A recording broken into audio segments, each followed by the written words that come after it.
Good morning, Morai Barabotai.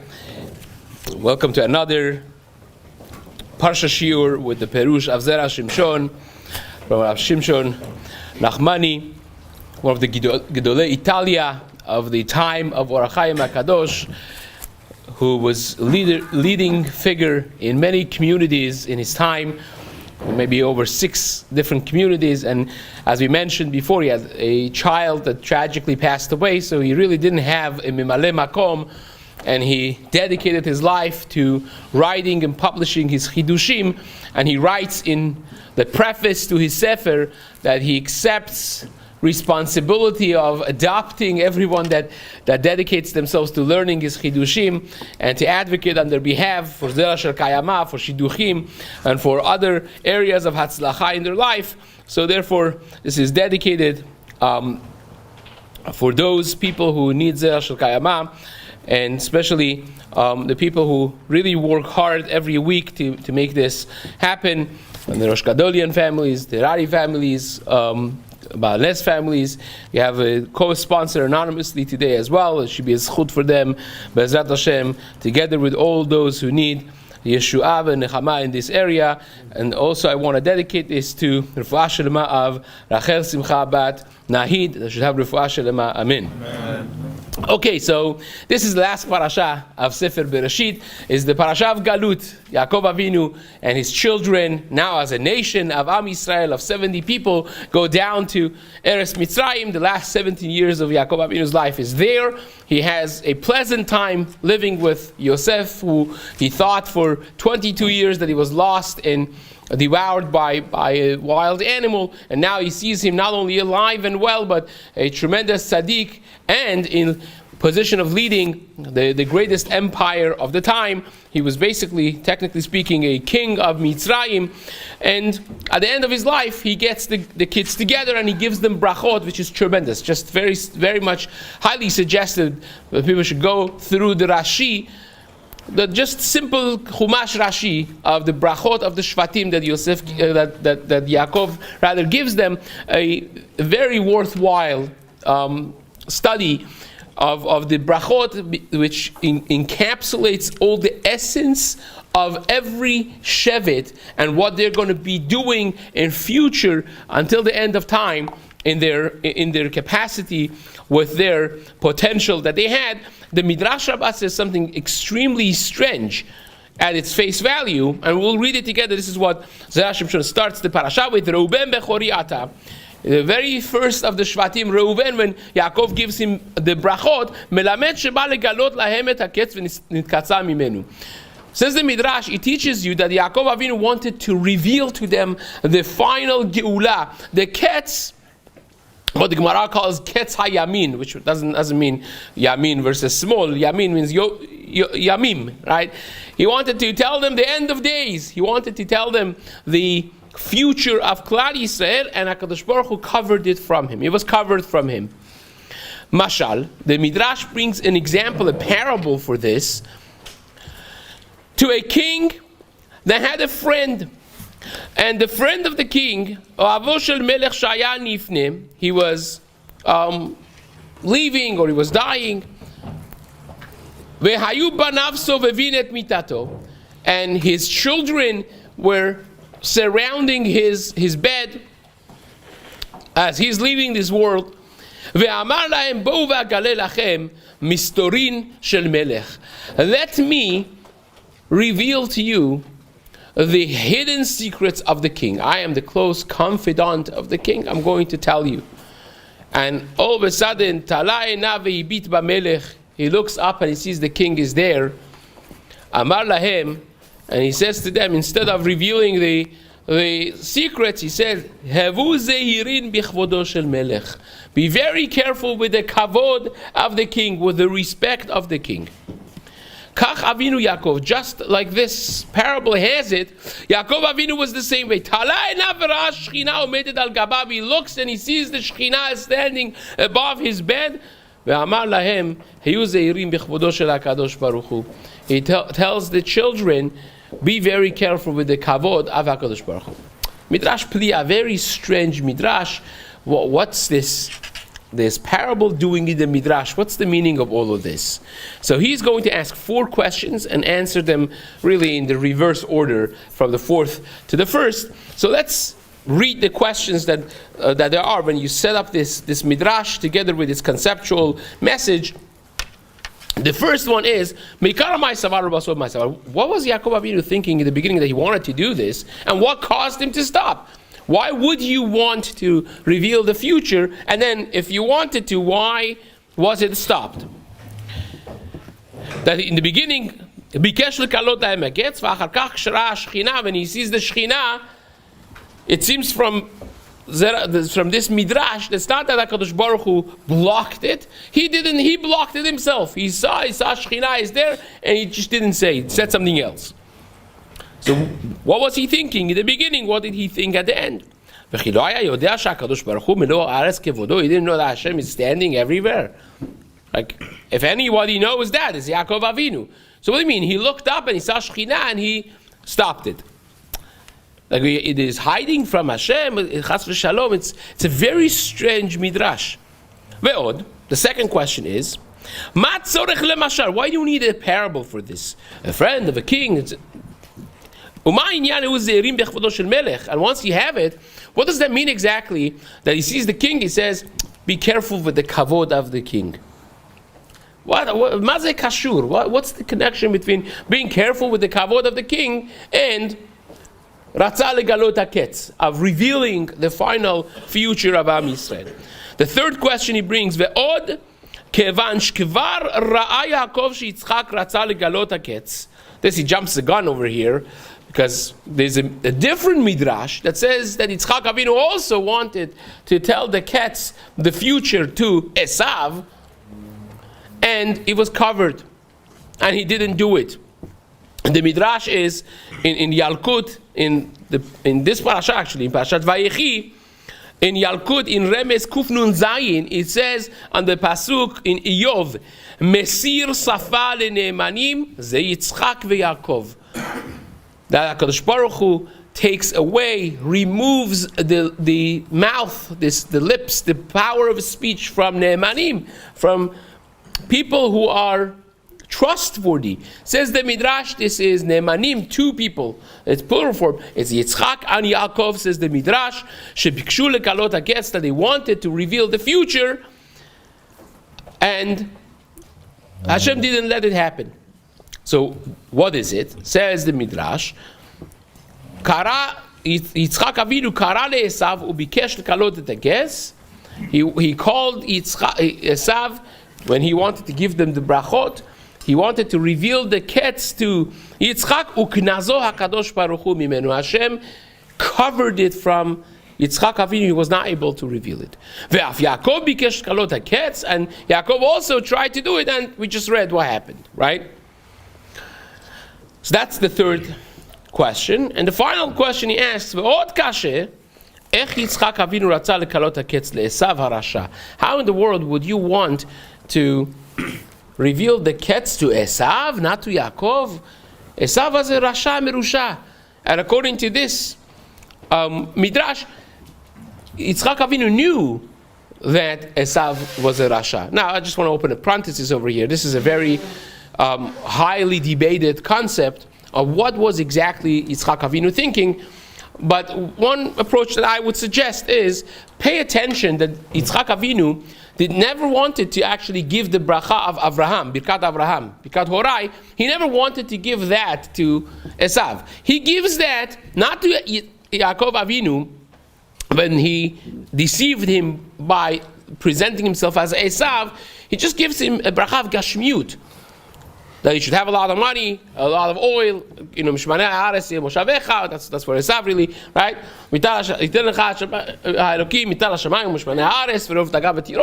Right? All of those things. Physical power, physical success, and wealth and riches. But the spiritual bracha he always was keeping for Yaakov. Why? And he gives it to him when he's about to go to Beit Lavan. It's the second time he gives him brachot. So it's clear that Yitzchak Avinu was not a fool. He wanted to give the bracha of Gashmiut to Esav and the Ruchniut to Yaakov because he thought that they're going to be working together. He's going to be the power, the conqueror, right? The ruler, and Yaakov is going to be Ishtam Yeshev Alim, learning Torah and so on. But unbeknownst to him, Esav was worse than what he thought. It was not just the conqueror for Hashem, but he was doing all kinds of negativity and so on, which is beyond the scope of this talk. But nevertheless, what was he thinking to give the Ketz? If you want to be Megaleh Ketz, you should be really revealing that to Yaakov, not to Esav. And that's the final question. Now, so says the Zera Shimshon, even when we learn in Masechet Pesachim, this Gemara in Daf Nun Vav Amud Aleph in Masechet Pesachim, that discusses the fact that Yaakov wanted to reveal the Ketz, the final redemption and the future of Am Yisrael, Bikesh lekalot ha-Ketz hayamin, lebanav v'nistaleka mimenu shechina. Shechina of Hashem was removed from him. All of a sudden, he blanked. That's what the Gemara says. Amar, and Yaakov said, wait a second, chas v'shalom, Shema yesh psul b'mitati. Maybe I have someone in the 12 children that I have, maybe someone is pasul over here. That's why Hashem did not let me reveal this, and Shekhinah was nistalek, Shekhinah was removed from me. Maybe like Yitzchak, that Esav was there. Maybe like Abraham, that Ishmael was there. Shatza mimenu Ishmael, Shatza mimenu Esav. And the children of Yaakov in return answered, they said, Shema Yisrael Hashem Elokeinu Hashem Echad. Our father, hear, O Israel. Right? Shema Yisrael, Yisrael was the name of Yaakov. Right? The pasuk of Shema was first said there. Hashem Elokeinu Hashem Echad. We all believe in the same, we're homogeneously believing in HaKadosh Baruch Hu, Hashem Echad. There's no psul, there's no one in your children that is pasul, that is invalidated in his belief and mindset. Right? Keshem shem belibecha echad, kach en belibenu ela echad. Fine. So he adds one aspect to this question. Ma inyan ze lazeh. What's the connection that because Shekhinah was removed from him, it means that he has a psul in his children? Maybe just Hashem doesn't want to let him. Right? Why would you think that Shekhinah was nistalek because one of the children is pasul? Maybe Hashem doesn't want you to reveal the Ketz. And that's as simple as that. So let's try to answer. First of all, there is a Gemara, famous Gemara in Masechet Sanhedrin, Daf Tzadi Zayin Amud Bet. There the Gemara has like a very long arichut in description of what happens time of Mashiach, 5,000 years, like this, like that, 7,000 years, 6,000 years. A lot of very interesting Gemarot pieces there. But the Gemara says at the end, Kalu Amar Rav. Rav holds Kalu Kol HaKitzin. Says all of the kitzin, the ends are finished already. There's no time on calendar that Hashem says, okay, this time I'm going to bring Mashiach. There's no set time. So what does it depend on? Because he holds like Rabbi Eliezer. Rav holds like Rabbi Eliezer. The Amar, that he said, it's machloket Rabbi Eliezer and Rabbi Yehoshua, as we'll see in just a moment. But Rabbi Eliezer holds, Im Yisrael osin tshuva nigalin, im lav en nigalim. If Jews do tshuva, there will be nigal. If not, no geula. Right? And Shmuel says no. The Shmuel Amar dayo le'aver she'amod be'evlo. Which means, if you take a look at the Mefarshim in the Gemara, it means HaKadosh Baruch Hu is like an avel, chas v'shalom, that he is mourning the destruction of the Beit HaMikdash, like the Gemara says in Masechet Brachot Av Hey. The Gemara says, Eliyahu Navi tells one of the Amoraim that says, Chayecha, every day, 3 times a day, HaKadosh Baruch Hu cries on Beit HaMikdash, says, Oy lo le'av, woe is to the father that his children are not around his shulchan, and because of the averot, he had to send them off of his palace and his house, right? So HaKadosh Baruch Hu mourns on us not being around him. And this, Shitaf Shmuel is like Rabbi Yehoshua, who disagrees with Rabbi Eliezer, and he holds, the Amar HaKadosh Baruch Hu ma'amid lahem melech shegzerotav kashot ke'aman. You know how HaKadosh Baruch Hu gets us to do tshuva?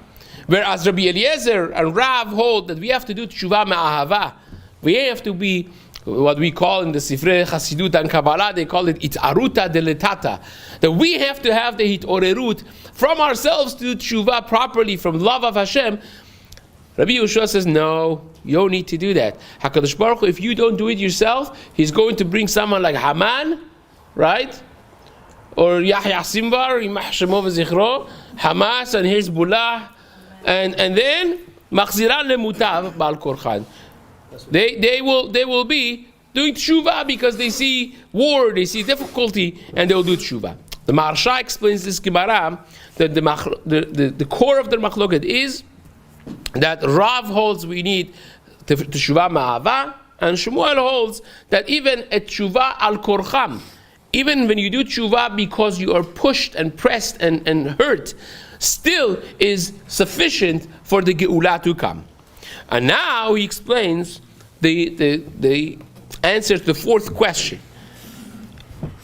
Ma'ata kavanat Yitzchak. You know why Yitzchak was saying this to Esav? He knew that Yitzchak is going to be the conqueror. He's going to be the one ruling over and being the king and so on. And he is telling him, he says, look, the Jews, Yaakov, right, like he said, Kasher tarid, parakta ulo me'alecha, ma'al savarecha. He says, only when they mess up, you have power over them. But according to this, he's telling him, according to Shmuel, that holds like Rabbi Yehoshua, that even if you do tshuva under duress, that Esav says, Esav, you should know, even if you become the king and you bother them, and you make gezerot on them, and they do tshuva, they will overthrow you. Right? So be very careful with them, because you can't win with these people, with Yaakov. Even if you are in the ruling, in the command position, if you make difficult gezerot,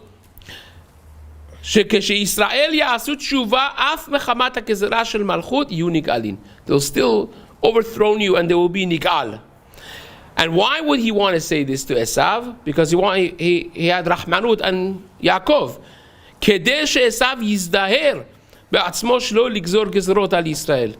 For him not to make too difficult of gezerot on Jews.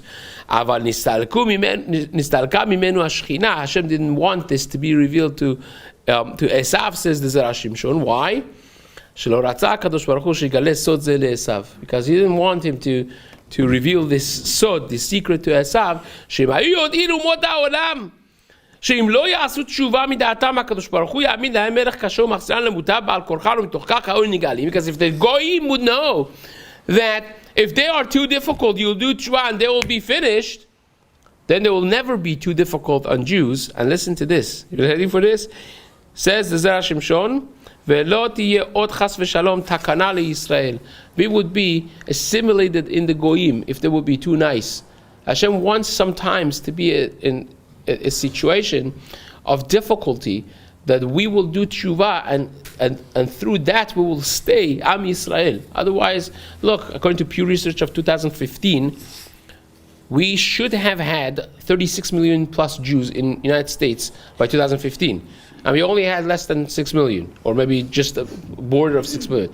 30 plus million Jews lost to assimilation because of Achi Esav, because of the brotherhood, because they were nice, right? Equal rights, equal this, equal that, right? You know, actually there was this guy that, I mentioned this one more time, that there was the Sudash Lishit, that there was this fellow, full of tattoos all over his body, he had like a skeleton and his thing, he couldn't hide it. And he said, I want to send a message to thank Hamas because I grew up here, my grandfather and grandmother were Holocaust survivors, and we thought that it's never going to happen here, they love us and this. And now I'm seeking my Jewish roots much more, and hundreds of my friends as well, they all became Baalei Tshuva because now we realize that nothing has changed. We are hated regardless of how much, how we look and how we act. We are still identified as Jews, so I may as well just know what Judaism means, right? So that is this, that he said, Hashem wanted Sharei Belav Hachi, Hem einam osim tshuva. They're not going to do tshuva properly, so Hashem did not want. And now you understand, says Zera Shimshon, why Yaakov thought that he would be different. Yaakov, even though that he saw what happened to Yitzchak, he still thought that he himself was going to be different. Now, Yitzchak, he understood, he says Yitzchak was going to say this to Goyim, to Esav. But I want to reveal this for the Jews themselves to know to do tshuva. Because when they know this message, that is all dependent on them, they will do tshuva, they will be on top of them. So that's a good thing. He does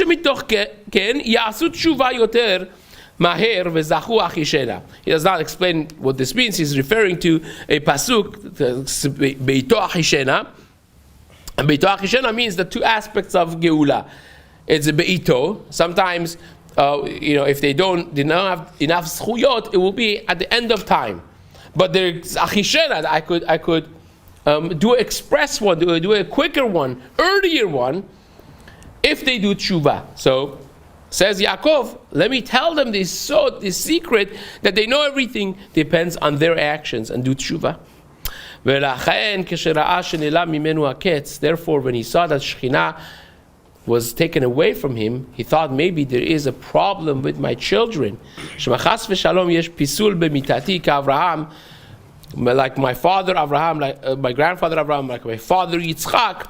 And therefore, Hashem does not let me reveal it. Like the Gemara says, this in multiple places. The Gemara he refers to, he does not mention it. That someone that is not meyuchas, is a person that's pasul, he does not merit to have secrets revealed to him. This is a Gemara in Masechet Kiddushin, Daf Ayin Aleph. The Gemara there is talking actually about Rebbe kicking out someone from the Bet Midrash because, it's mishpacha shatkanit. It says if you want to marry into a family that's a mishpacha shatkanit. That when there's fight, they keep quiet. They always they are, because that shows that they are, the fact that they don't go and say, oh, I know about your household and you're like this and you're like that. They have what to say, but they don't say it. They keep the secrets of other people. That's a mishpacha miyucheset, says the Gemara. That's a sign of kashrut. And the Gemara there in Daf Ayin Aleph says, in Eretz Yisrael, that's how people would check for shidduchim. You wanted to marry off a son, you will look into a family that in fights they would always be quiet. They'll let other person say what he says, even though that they have what to say, and they could come back with a good comeback lines that destroys you, and they don't say it. That's a mishpacha miyucheset. So that's what he refers in. He does this all the time. He refers to Gemarot on a one line or in one quick passage. He does not mention that's a Gemara, but he brings another Gemara in Masechet Sanhedrin, also Daf Lamed Aleph Amud Aleph. The Gemara there says, Dein Galer Rezayahu, the Rabbi kicked out someone from the Bet Midrash because he was a person that would reveal secrets and therefore that was a pasul person. It was a person that was not kosher. Yeah, but that's a saying that people say. It doesn't have necessarily a source in the literature, but yes, correct. Derech Eretz is important. They said Shema Yisrael Hashem Echad to say that we are kasher. Okay, now let's explain the Midrash. Let's now with all of this go back to the Midrash, and then we're going to speak about all the Rishonim that actually gave dates for Mashiach's coming. It's going to be very gishmak. So says the Zera Shimshon. Vezehu be'ura midrash sheYaakov haya sover sheleYisrael mutar legalot lahem haketz v'nitkasa mimenu lefi she'en retzono shel HaKadosh Baruch Hu bekach. This is the explanation that Yaakov wanted to do this, but then it was covered from him, and he couldn't end up doing it because Hashem did not want it to happen. But after the children said, Shema Yisrael Hashem Elokeinu Hashem Echad, the Shekhinah came back to Yaakov Avinu, and he looks and he sees the Shekhinah, but then he hints to something that would be the secret of the Ketz, the secret of the Geula at the end of days. The Kevan Shera, I'm skipping one paragraph here. The Kevan Shera HaKadosh Baruch Hu, when he saw the Shekhinah after this, he said, Hevu zehirin b'chvodo shel HaKadosh Baruch Hu. Be careful in the kavod of Hashem. What was he saying? This is fantastic. Listen to this. He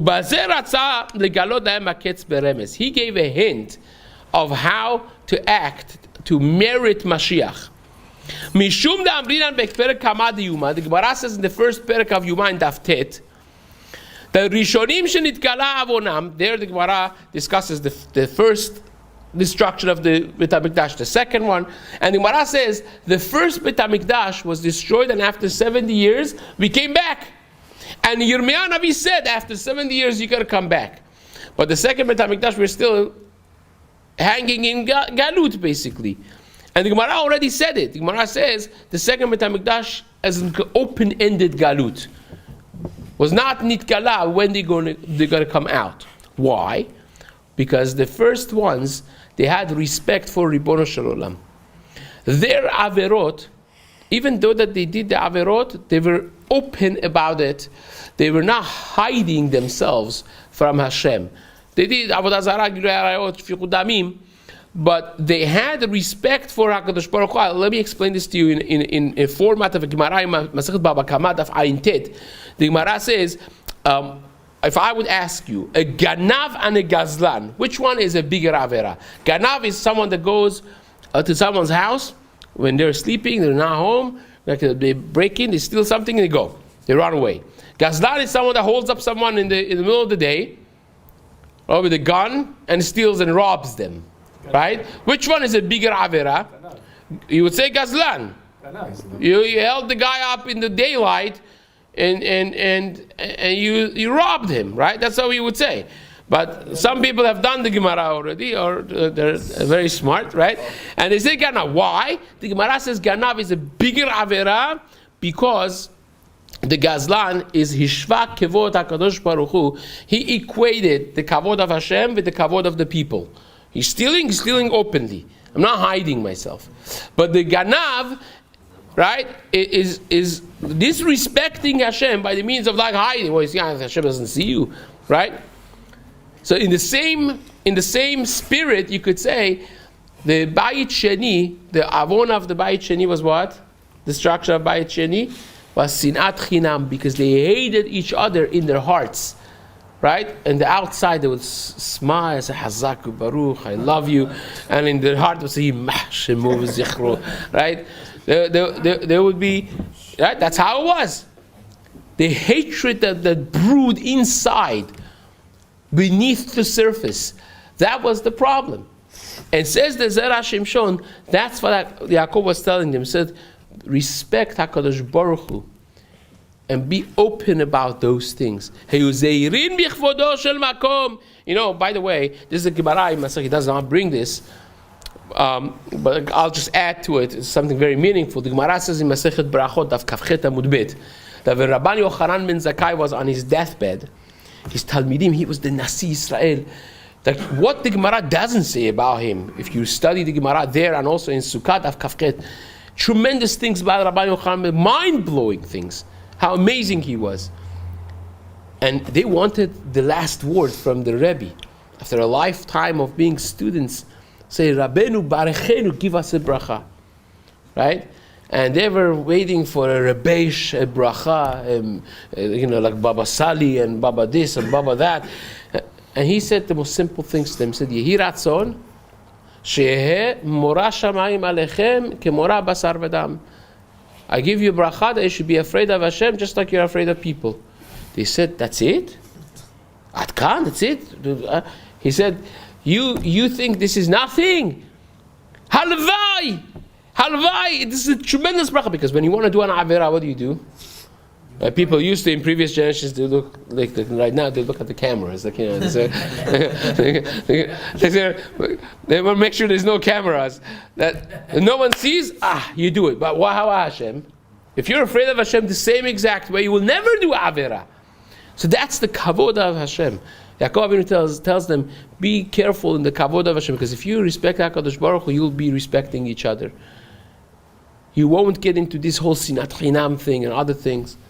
Right? If you respect the father, you respect the children. That's a tremendous thing. And so that's the secret of the final geula. Based on that Gemara in Yuma Daf Tet. It's such a genius insight that he brings over here. Unbelievable. And we learn from here. And we're finishing up over here. You know why the final Geula was covered from Yaakov Avinu? When people don't know when it's going to come. It could be any moment. They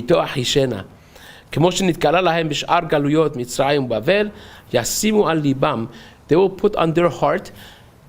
It depends on us. If we stop hating each other, if we start doing teshuvah, it's all dependent on us. They will fix themselves. And there's another reason in the Mefarshim. You know what would have happened if we would have it on the calendar? You know when Mashiach is going to come? In 350 years. Or whatever. It can't be really now because you have only 200 some years left. But right? If you would know that's not going to be you know what you would say? When you get close to it, you say, Hashem is going to bring Mashiach anyways, just let me have fun. Right? They're not going to want to do teshuvah properly to own Mashiach. Right? And there are other Rishonim who say the reason is because if you know that's going to be in a while, you give up. So I want to find time just for 5 minutes maybe to explain a concept that's there. The Gemara says this in the same Gemara in Sadi Tafsadi Zayin Amud Bet Masechet Sanhedrin. The Gemara says, Amar Shmuel Bar Nachmani, Amar Rabbi Yonatan. Right? Tipach Atzman or Ruchan or Atzmotan, different Girsaot.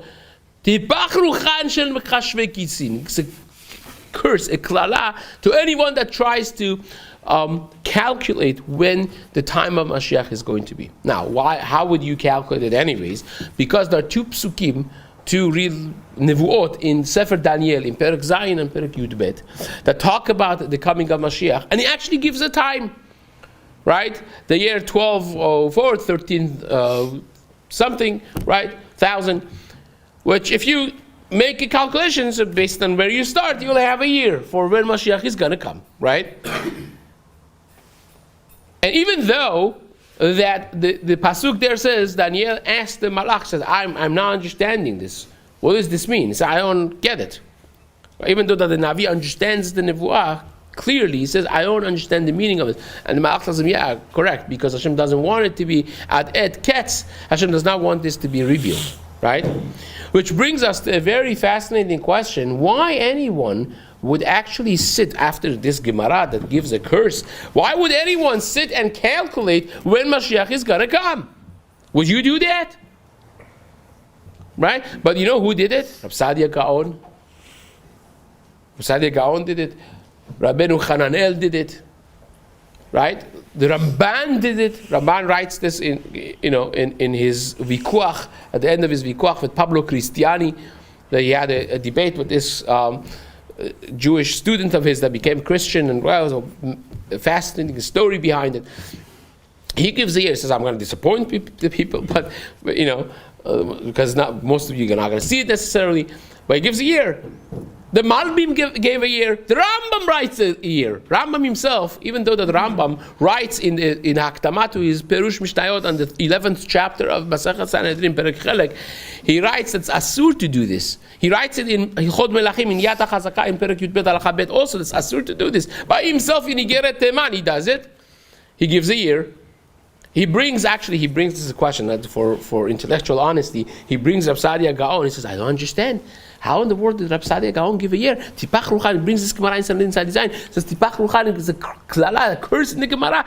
He says must be because Rab Sadia Gaon, most of his generation were Karaites, and people were giving up on ever being nigal. There was depression in his time. He must have wanted to elevate the spirit of people and so on and so forth. Maybe that's why he gave it, right? He gave an actual year? Yeah. Yeah. Malbim gave a year. I don't want to go through all of the things. Should be Nashamayim. But if you say you can't even tell us the year right now because then that. No. I could tell you all these, but there are 15 of them. that I could count on at least 15. Like, that each Mishnah Berurah gives a date. Chafetz Chaim in Halakha Berurah in Chelek Daled of Mishnah Berurah in Berurah Halakha gives a year also that passed about a bunch of years ago. I know. So it's tremendous, right? It's tremendous. The Malbim actually asks this. Malbim says, it says ad et ketz. So when it's mamash close up, you could say it for people to do tshuva. That's why he held. But there's a lot to be talked about this. And Chazal say Mashiach comes from Hesach Hadat. Why is it asur to make a calculation? The thing is very simple. Rambam himself writes, and I end with this. Rambam himself writes in his 13 principles of faith that he counts in Perek Chelek, the 11th Perek of Maseches Sanhedrin Pirush Mishnayot. He says the mitzvah is, and he says this in Yad HaChazakah as well, HaKadosh Baruch Hu, belief in Mashiach is one of the principles of faith, and writes Rambam, V'kol mi she'eno ma'amin bo, o eno mehakeh bi'ato. If you don't believe in Mashiach, or you're not awaiting his coming, that means you believe in him, but you're not necessarily waiting for him. Say, he'll come when he'll come. Right? He'll come. I'll believe in him. But he'll come when he'll come. If you do that, says Rambam, you are kofir, you're a denier of the entirety of Torah. What are you denying? I'm not denying Mashiach. When he's going to come? Must be that if you don't realize that our life without HaKadosh Baruch Hu's presence of Shekhinah, the way we had him in the Beit HaMikdash, of Jews living with HaKadosh Baruch Hu, literally, if you don't believe that that's something that we are missing so badly, you don't really believe in Mashiach. Because imagine to yourself a person that they found, lumps in their breast, in their chest, in their body, chas v'shalom, rachmana litzlan, and you don't know if this is benign or if it's cancerous.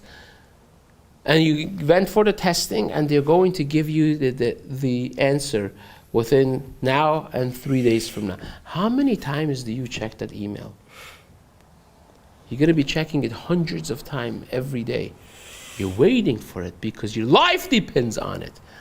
If you believe that our life depends on our connection with HaKadosh Baruch Hu, and that connection comes back only with the coming back of the Shekhinah, and Mashiach and Beit HaMikdash and so on, then you will be waiting for it. You will be awaiting it like nothing else. Will be on your mind 24/7. And that's the measure, that's the barometer of believing in Mashiach. That's why there's no time giving. Tipach rucham shel mikashver kitzin. HaKadosh Baruch Hu covered it from Yaakov Avinu. Because he wants us to be one. To put the hatred away, like he said. And maybe I could tie in also, I forgot to say it. That's the answer that they gave him. Shema Yisrael Hashem Elokeinu Hashem Echad. We're all one together. We love each other and we love HaKadosh Baruch Hu. And only in that way, when you're awaiting the coming of Mashiach, when you realize that we are incomplete in the Galut, that the Hamas and the Hezbollah and the wars and the deaths and the terrorism and all those things are just an outcome of us not having the Shekhinah. None of these would be there if we had the Shekhinah. It's a manifestation of us lacking that relationship with HaKadosh Baruch Hu. And you yearn for that. That's the purpose of Galut. Hashem has put that there for us to do tshuva, to want to get closer to Him. And that's why there's no calculating of the ketz, because it could be every moment. Hayom im bekoli tishma'u, says the pasuk. Today it will be, if you will just listen to me. And that's such a powerful, beautiful message of Parashat Vayechi, B'ezrat Hashem, as we, finish the sefer of creation, with the creation of our nation being the last part of it, the creation of Am Yisrael in Mitzrayim. We should realize that our Am, En umatenu umala betoroteh, our nationhood is dependent directly on our relationship with Torah, with HaKadosh Baruch Hu, and B'ezrat Hashem, through that we should experience a Geula Shelema with coming of Mashiach, B'merabi Amenu, Amen.